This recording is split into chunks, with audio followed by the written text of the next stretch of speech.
Today we're exploring a book that sold millions of copies, but the author himself said its popularity was, well, kind of an alarming sign. Yeah, he called it an indicator of the misery of our time. We are diving into Viktor Frankl's Man's Search for Meaning. It's just staggering book because it mixes this bone-chilling personal story with a really rigorous psychiatric framework. So for our sources today, we're really looking at the two parts of that book. Exactly. You've got his autobiography, Experiences in a Concentration Camp, which is the existential validation for it all. And then you have the theory itself, logotherapy in a nutshell. And our mission here is to unpack how Frankl, a psychiatrist who survived Auschwitz and Dachau, came to this incredible conclusion that human life holds, and I'm quoting here, a potential meaning under any conditions. He took this unimaginable suffering and forged a new school of psychotherapy from it, the third Viennese school, logotherapy. And it all seems to start before he even set foot in a camp, with this incredible ethical choice he had to make. Oh, yeah. In 1941, he had a visa to America. I mean, a golden ticket out. He was ready to go, but he just couldn't leave his elderly parents behind. And there was that story with the piece of marble, right? That's what really sealed it for him. That's the one. He'd gone to a synagogue that had been burned down, and he found a fragment from the stone tablets, the Ten Commandments. And what did it say? The only words left were from the commandment, honor thy father and thy mother. And for Frankl, that was it. That was the sign. He knew in that moment his responsibility was to stay. He let the visa expire. Wow. So that idea of choosing responsibility over survival, that was baked in from the very start. It's the foundation of everything. Okay, so let's get into the psychology of the camp inmate, because this is where the theory was, well, forged in fire. Frankl breaks it down into three phases. Right. The first one is shock and admission. The shock starts on the train, but it really hits with what the SS called the finger game. Just a casual point to the left or to the right. But for 90% of the people on that transport, being pointed to the left meant immediate death. Unbelievable. And those who were saved, they clung to what Frankl called the delusion of reprieve.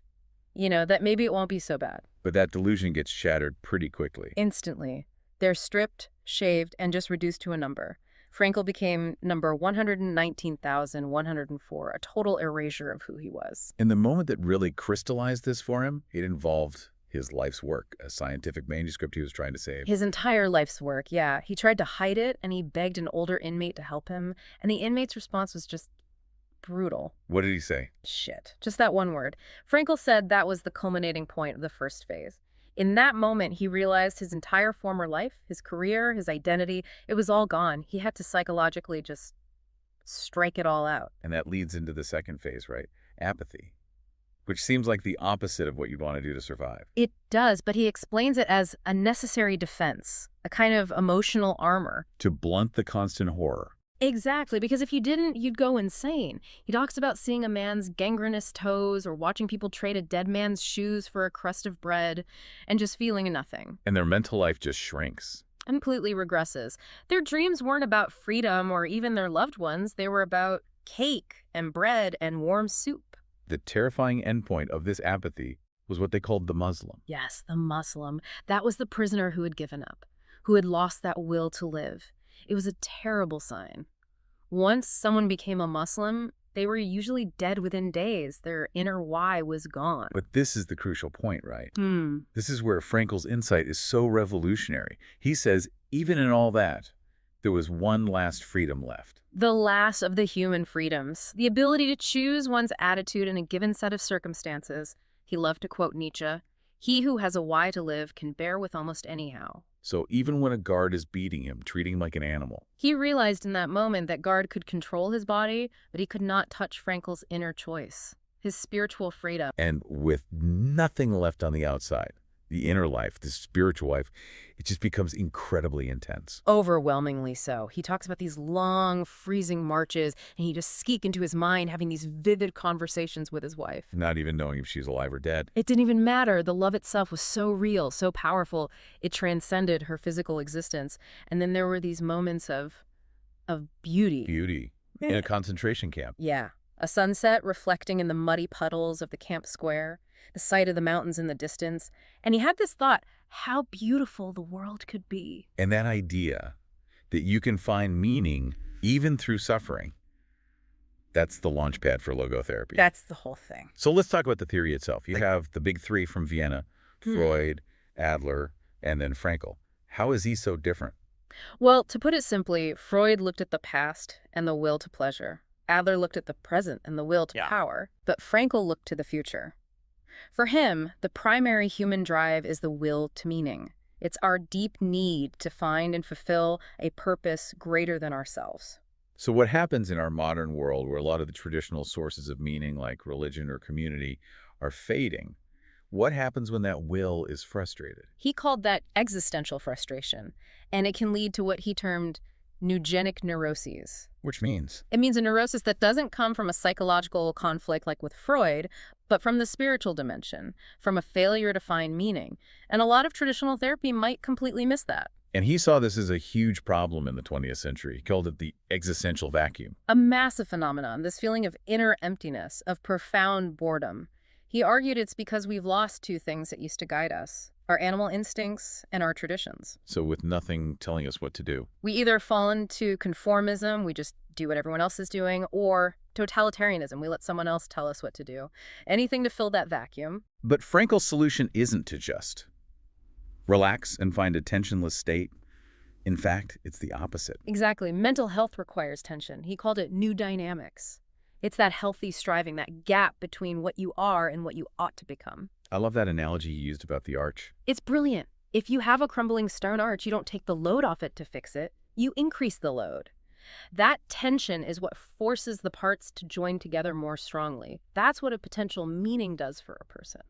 So this is where we get to the core reversal of logotherapy, which I think is so challenging for us today. It is. We have to stop asking what we expect from life. Instead, we have to realize that life is asking something of us. Life is posing the questions. And we answer by being responsible. We don't just invent a meaning out of thin air. We discover it by responding to what life demands of us. And he lays out three main ways we can find that meaning. Right. The first is pretty straightforward: creating a work or doing a deed, contributing something. The second is by experiencing something, beauty, truth, or encountering someone, which is to say, through love. For Frankl, loving someone is seeing their ultimate potential and helping them achieve it. And the third one. This is the toughest one. The attitude we take toward unavoidable suffering. This is the deepest lesson from the camps. Meaning is possible in spite of suffering, but, and this is key, only if that suffering is unavoidable. So if you can change it, you have a responsibility to change it. Yes, but if you can't, you are challenged to change yourself. And he gives that incredible example of the elderly doctor who was grieving his wife. Tell us that story. It's so powerful. This doctor was just shattered by his wife's death, completely inconsolable. And Frankl asked him, "Doctor, what would have happened if you had died first and your wife had survived you?" And what did he say? The doctor said, "Oh, for her, this would have been terrible. She would have suffered." And Frankl just replied, "You see, doctor, such a suffering has been spared her, and it is you who have spared her this suffering. But now you have to pay for it by surviving and mourning her." In that instant, the doctor's suffering found a meaning. It became a sacrifice, an act of love. It was no longer just pain. It was a spiritual achievement. So let's talk about the specific techniques, because Frankl saw how our own minds can trap us. Right, through hyperintention and anticipatory anxiety. Hyperintention is when you try too hard to do something, like trying to force yourself to fall asleep, which just guarantees you'll stay awake. And anticipatory anxiety. That's the fear of fear. You're so scared you're going to blush in a meeting that the fear itself makes you blush. It's a vicious cycle. And his solution is this brilliant technique, paradoxical intention. It is brilliant. You basically invite the patient to actively intend to do the very thing they fear. So the person who's afraid of sweating is told to try and sweat as much as possible. Exactly. Resolve to show everyone what a champion sweater you can be. The idea is to flood the room with it. Why on earth does that work? Because it uses our very human capacity for self-detachment and specifically for humor. The moment you can laugh at your symptom, you've created distance. You've broken the cycle. It's like psychological jujitsu. Which brings us to his final philosophy, what he called tragic optimism. Finding hope despite what he calls the tragic triad. Pain, guilt, and death. The unavoidable realities of being human. And regarding guilt, he was so against the idea that we are just products of our environment or our biology. Absolutely. He hated pandeterminism. He insisted, based on everything he saw, that man always retains the freedom to choose his stand toward his conditions. And he had that chilling example of Dr. J, the mass murderer of Steinhoff. A truly terrible man who was involved in the Nazi euthanasia program. But later, in a Russian prison camp with Frankl, this same man transformed. He became the most decent, selfless, supportive comrade. Which proves what? That you can't predict a person. You can predict the machine, the psyche, but not the person. We all contain the potential for both good and evil. And what about death? The final part of that triad. He had such a beautiful take on this. He said the transitoriness of life doesn't make it meaningless. It makes it responsible. Because our chances aren't infinite. So the things we do, they matter. They're stored away. He said once we actualize a possibility, a deed done, a love loved, a suffering bravely borne, it's saved in the past. It's in the full granaries, as he put it.